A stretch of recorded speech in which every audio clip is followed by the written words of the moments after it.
Wearegaming the System.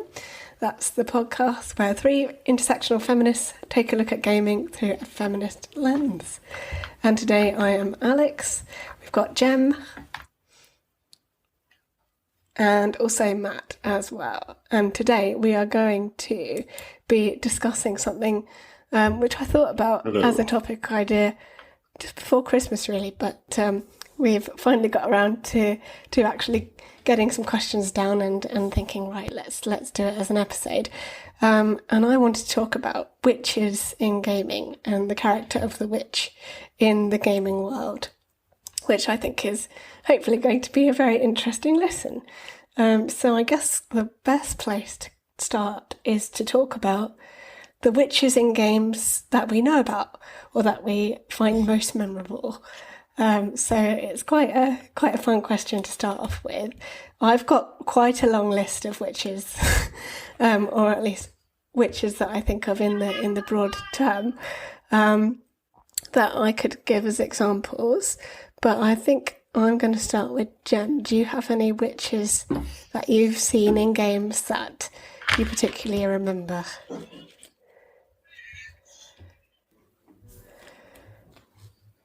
Yeah. Yeah. Oh, it's literally just got out of my head.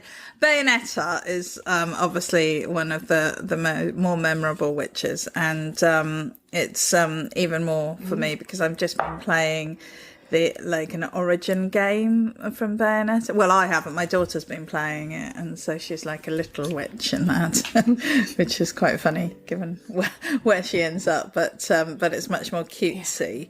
And obviously Morrigan from Dragon Age, who I've talked about a lot, I think, over the years for the podcast, and she's always been one of my favourite witches. I'm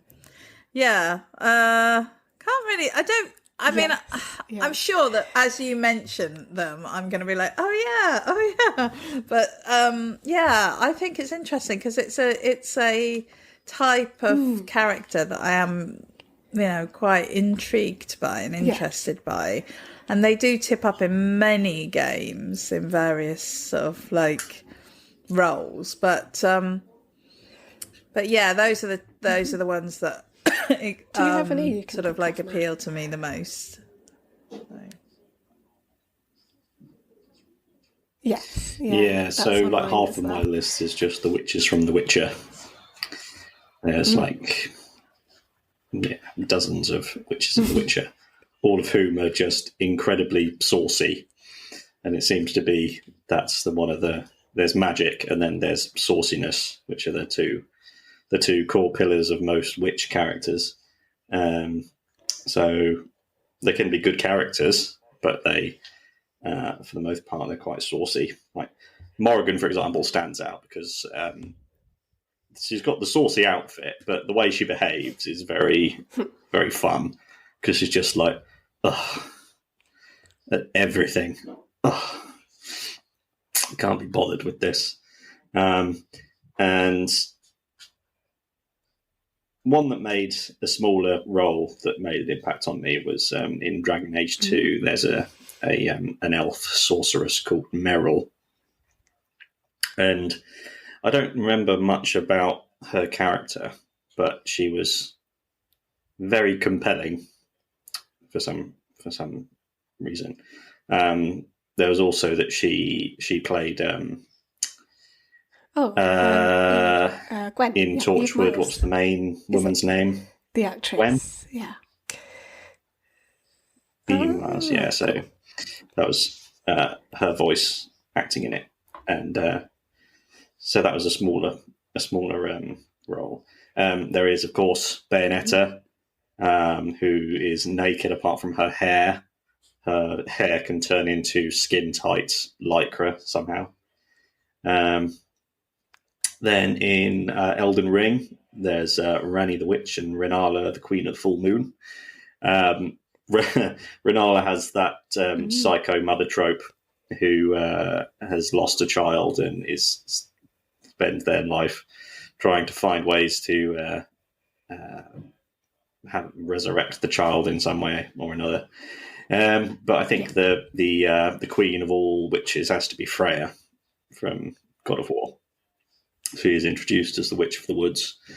And I imagine we'll have to come on to what we think a witch is, what defines a witch. Indeed, yes. As I was compiling my list, I decided to think about what a witch is, and I was inspired quite largely by a podcast called Witch.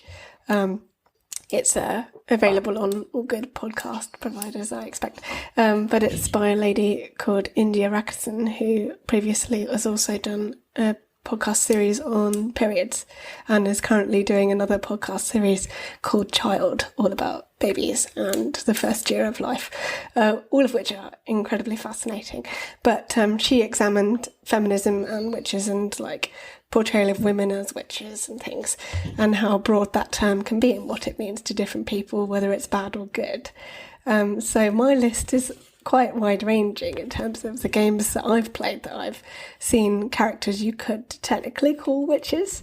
So obviously, like Matt said, there are plenty of witches in The Witcher 3, but the ones on my list are the crones. They appear quite early on in Venin, and they're very creepy. And I think I looked them up because I was intrigued by them. And their names are Brewes, Weavis and Wispis.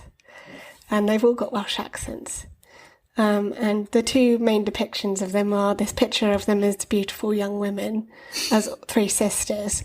And then their true form, which is like grotesque, hideous, monstrous creatures with like, one's got a basket round their face so you can't see it. Another one's got like a curtain over their face, and another one is like a gong, but not in a nice way. They've got like a gnome hat and like really obscure features and stuff. They're pretty horrible. And when you read about them, it says they were made of water and dirt, which I think is always really interesting to think about. Because when I was watching earlier the video about that, my partner piped up and said, "Oh, well, Wonder Woman's made of clay." And I was like, okay, I suppose that kind of links in a weird way. Water and dirt to kind of make a clay. But yeah, so those are kind of like your, exactly. Yeah, we are made of water. Well, we're made of water. 80% water. I can't remember exactly off the top of my head. But those three witches are obviously your typical idea of witches, like the Macbeth witches, like Shakespeare kind of conjures up those sorts of images. Then, of course, you've got the hag from Baldur's Gate 3, quite an important character in terms of like one of the sort of bosses that you come across in the first sort of section of the story. And you can have a relatively short fight with her or a long fight depending on how well your dice rolls go. And we had a very long fight, and then once we figured out how to fight her after dying, we did pretty well the second time around. But she's a very interesting character. She presents as an older Irish lady, and then of course transforms into her true form and is quite tricksy and lives in an old house and is keeping this younger woman hostage to kind of use her for her own ends and things. So again, a very sort of stereotypical hag portrayal. And then a couple of other ones I've mentioned.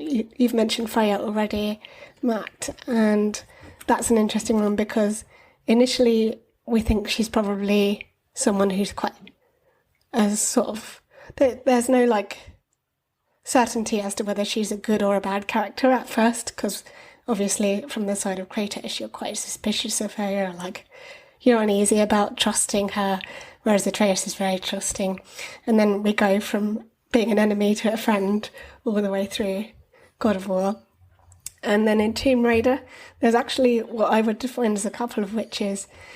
From classic Tomb Raider, there's Sophia Lee. I don't know if you guys remember Sophia Lee from Tomb Raider 3.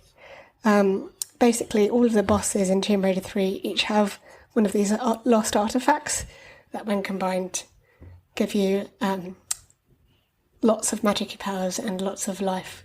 And one of them, Sophia Lee kept, she was in London, and the story is that she's at least a century old, but she uses it to keep herself looking young. which again is quite a witchy trope. I think, using magic to maintain a young appearance. And then in Rise of the Tomb Raider, there's Baba Yaga, which you guys might know about. I think she's Slavic, like a lot of, similar to The Witcher, that kind of background as well. And you get to journey in her house on stilts and stuff and all that, which is really cool. Quite scary as well, actually, because she uses a lot of gases and things to kind of knock you out, and then you wake up somewhere else and all that sort of stuff.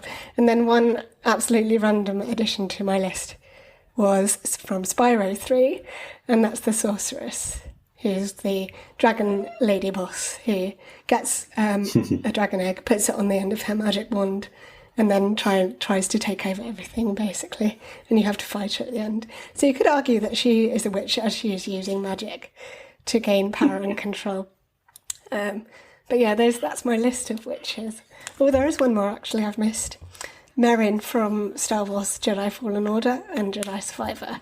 She is one of the Night Sisters of Dathomir and uses magic to kind of... I think she can portal jump and kind of move around the world in that way. She can transport from place to place, and she's very good at hiding. She is known as a Night Witch as well, so... Those are all the witches that I could think of. But it's just interesting to examine, I guess, how many of those fall into traditional tropes and how many are sort of slightly different ideas of witches. There's a popular idea of the witch and a lot of stigma around that, regarding patriarchal thinking. The idea of a witch is something that needs to be got rid of because it's a danger and a threat. I don't know if you guys want to jump onto that discussion, but what would you say these witches in these games kind of reflect in terms of the idea of a witch as a whole?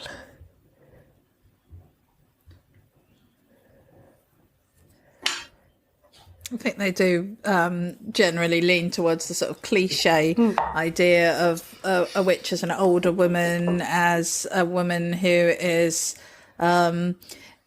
usually jealous and frustrated with her loss of beauty as she gets older, that she has some uses to the people around her because of her magic and her knowledge. But I think, it's such a feminist issue, isn't it? The whole witch thing is just, it's almost the root of it all, really, in so many ways, because the more that I learn about older women as I move in that direction myself, the more angry I get actually about the mistreatment of older women throughout history, and this sort of constant squashing down of their inherent power and their knowledge and their ability to help and support their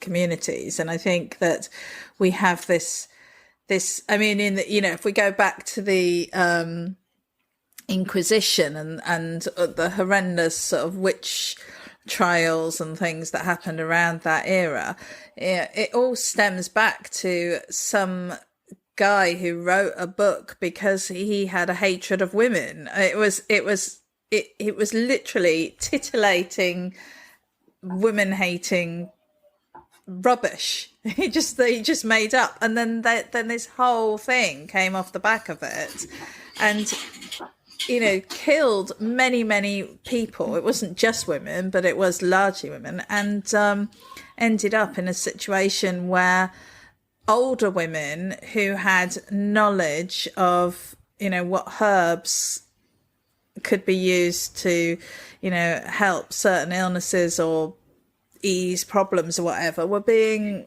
vilified as being consorting with the devil, when all it was just that they had spent a long time alive and learnt stuff. And I think we can also tie it in with the more recent assault on women's bodily autonomy, with the sort of increasing restrictions on things like birth control and abortion and all of that, because one of the things that these women did was they did know how to stop a pregnancy or prevent a pregnancy. They were the midwives. They were the women who had all of that inside knowledge. And again, they were able to enable women to get on with their lives, which for some reason, which we could have a whole show about, well, multiple shows about this, was problematic for the patriarchy. And so I think that what we see today is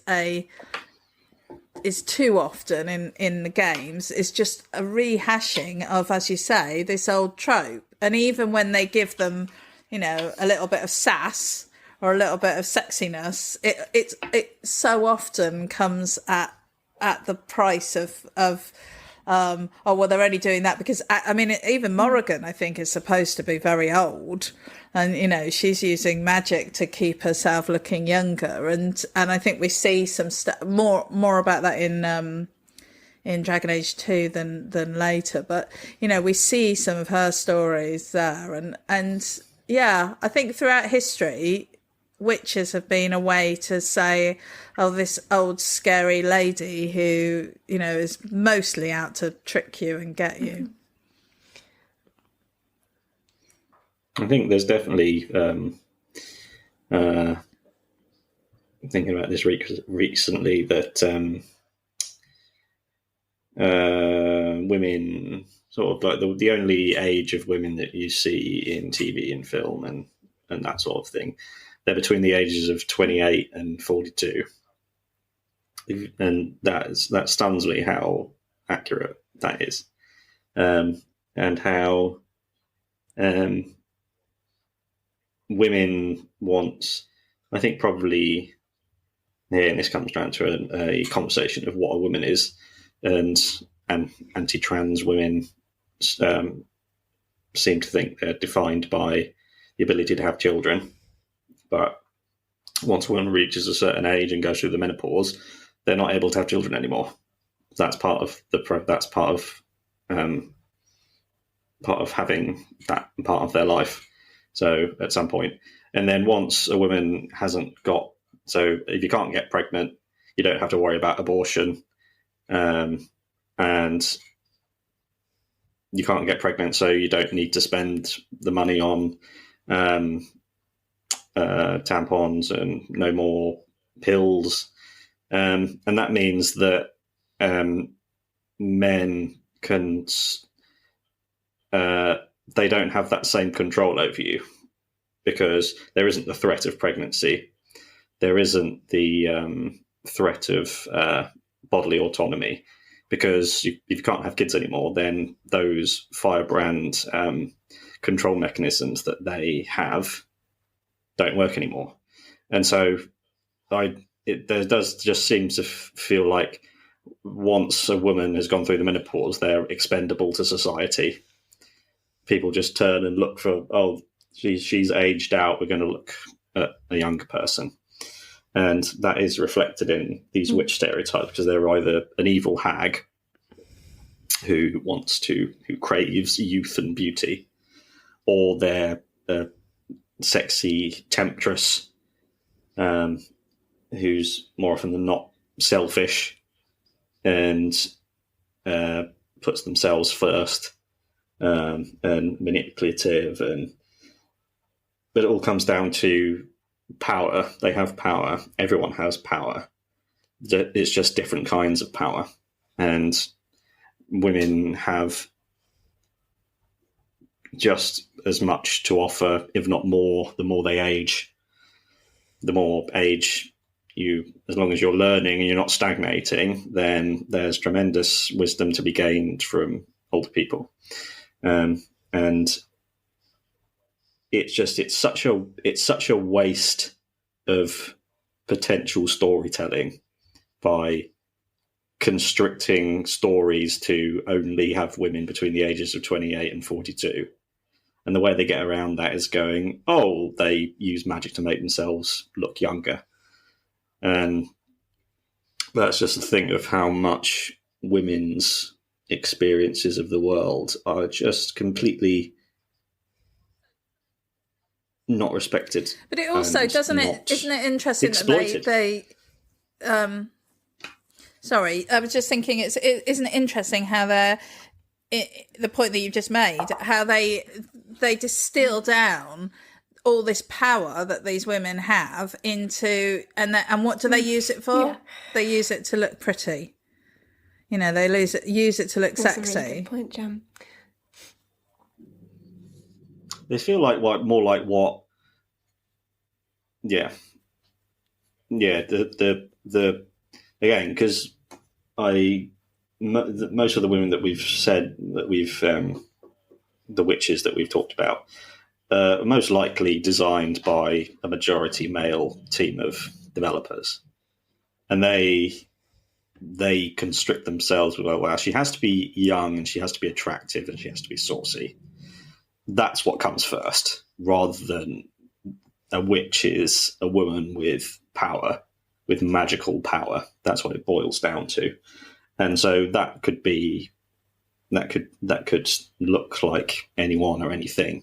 But then they go, well, she's either going to be sexy or she's going to be an evil Macbeth hag with a horrible wicker mask on. And it's that how the diversity in the development rooms is the way that you solve this, because you go, oh, actually, there must be tons of postmenopausal women working in the game industry, and so it's not as, it feels like men only see women from the age of 28 to 42, and they think this is the only like material we've got to work with, rather than the women of every age. You can go, there's so much, it's, again, diversity just dimming down and distilling and watering down the potential brilliance of storytelling. And, but we know there aren't we know there aren't tons of women working in the industry, because that's one of the reasons why we have all of these problems, isn't it? I mean, and so many women. I mean, I know when I was, so I am not old enough to have gone through the menopause, but when I was at university and I got my work placement at EA, there were a lot of women, but most of them were either the same age as me or younger.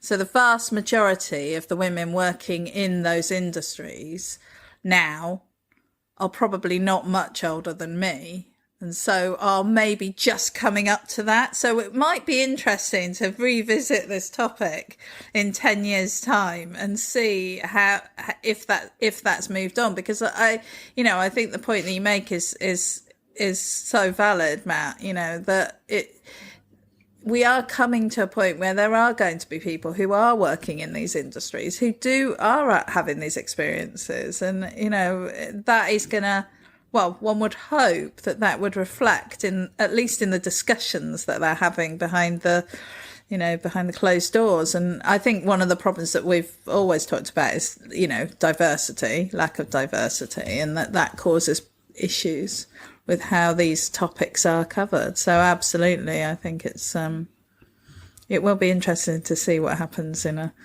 couple more decades. I think it's interesting that.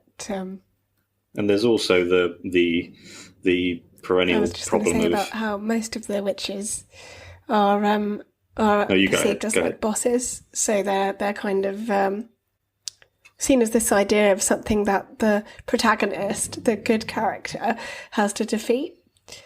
So what's interesting when I was thinking about it, I was thinking about the types of ideas associated with these characters and the traits of these characters, and I think something that runs through all of them, whether they're good or bad, is that they are considered to be very powerful. Because if you wouldn't have a boss that wasn't very powerful, would you, to fight? Or a character that you had to defeat that wasn't in possession of a power of some kind. So yeah, it's just interesting when you think about it in terms of like that male perspective, seeing the witch as a powerful being, but something to be feared and controlled, a power that needs to be contained. And I think that kind of comes through in a weird way in the number of characters who are magical bosses, who happen to be women as well and display witchy tendencies. I don't know if you guys feel the same way about that.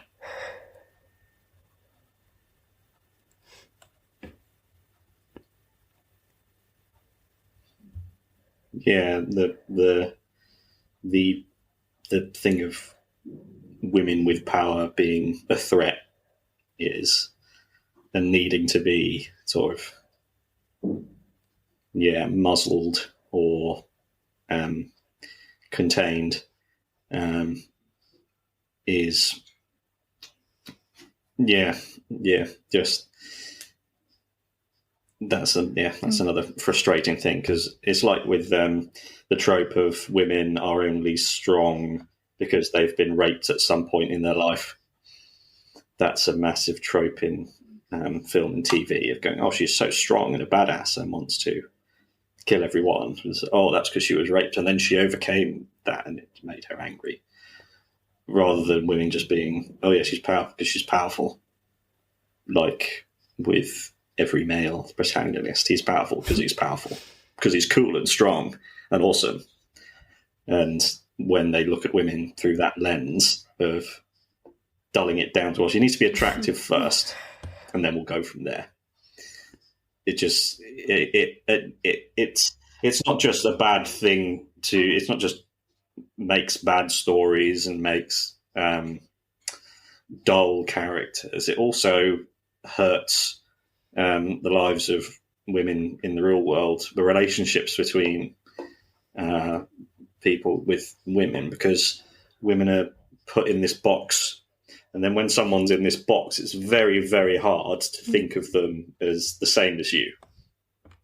As it goes, oh, a woman isn't a person that is exactly the same as me. They're a thing in this box, and I understand logically that they're the same as me, but it puts that great big barrier in between going, oh yeah, we're the same. And it's just another thing that only diversity in these higher up areas is going to solve.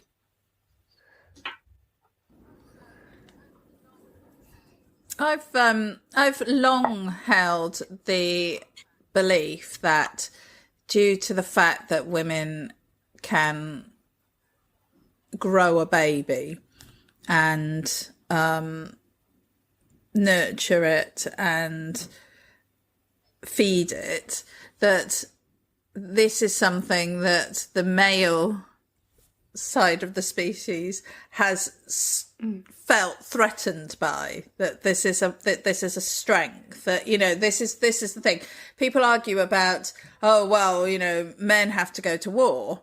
Well, yeah, mainly because they start them, but, you know, they go off to war. The reason that we send the men off to war and not the women is because you need more women than men in order to maintain the human race, really, because of the length of time it takes to grow a baby and then a child, you know, and you need that. So from a just purely kind of like practical, you know, putting all the emotion aside, you can have, like, you know, multiple women to, you know, one man. So there is this sort of feeling that actually, you know, in order for us to survive, we don't need an equal amount of men and women. And I've long felt that men are inherently conscious of that and aware of that and fear it, you know, in the same way that like in what was it, The Bug's Life, with the grasshoppers and the ants. What was it, the other ones, the ants and the grasshoppers, you know, the ants are so much more powerful when they work together. And I feel that a lot of this boils down to a fundamental need on the part of the male of the species to keep women in their place, because they fear that if we realise that the inherent power in simply being female that we have, and the inherent importance, I suppose, perhaps that's more important, perhaps that's a better word than power. I mean, the importance leads to power, but yes, I think there's an importance that we will in some way overthrow them. And I think the really amusing thing in that is that in reality, that probably wouldn't happen because it isn't how women work. It's how men work. It's not how women work. So I think it wouldn't happen. Although, if you've read The Power, who I can't remember the name of the author, it will come to me. I'll check it. But the book, The Power, that's about women gaining physical power over men, and so that shifts society. So it's a way of sort of examining how would life be if women had that power, and in that scenario, if for the most part it ends up being the same, but just women having the same power as men. So I don't know. I mean, there are lots of theories about what might happen if that was the case, but I do feel that there is a need for men to constantly put women in their place because they want to maintain that control and that power over us. It's never a popular... No, but I think it is a valid one, definitely. That's such an interesting... Yeah, that's all really interesting. That's stuff that I hadn't considered before. Yeah, because that just is true. You can have one man to have an infinite number of women to get pregnant, whereas women can only have one baby at a time. And that is for some reason it's called Irish twins when you have two siblings that aren't twins that were born within the same calendar year. Not the twins in the same calendar year. So if one's born in September, and then it's all about the parents were having sex within 3 months of the birth. Anyway, I don't know why it's called Irish babies. So that's really funny. So that just shows that you can't. Yeah, you can't. So you can't really. That's just nature for you. And I don't think. I'd have to spend more time thinking about those concepts, but yeah, I don't know what to say. It's just really interesting. Thank you for covering this main episode, this first episode on witches. I think in the next episode we're going to look at more of the different perceptions of witches in terms of the connection to like nature and the world and harmony and kind of like looking after the earth and being more in touch with the flows of nature, if that makes sense. And indeed about whether witches have ever been portrayed as wholly good in games or in any other media particularly. So I think that's what we'll be touching on in our second episode. So thank you both for today, and I hope listeners have enjoyed listening. If you're interested, you can sign up to our Patreon to support us with creating more content like this, and indeed for funding things like live shows and all that sort of stuff in future. Exciting things could be coming your way. You don't know yet, but possibly. Yes. So we have new content every Thursday. And as I mentioned, sign up to Patreon. You can find us on all your podcast providers, or we're on YouTube as well if you like to use your eyes to watch us instead of listening with your ears. And for now, I shall say goodbye. All right. Thank you. Bye. Bye. I think that's done now. Oh, I'm so. I'll have to send me some articles on that, on those. We hope you enjoyed that episode of Gaming the System. If you want to support us, you can donate to us through our PayPal by sending it to wearegamingthesystem@gmail.com. If you want to send us a one-off donation. If you want to donate to us monthly, you can subscribe to our Patreon at patreon.com/gamingthesystem. Until next time, bye-bye.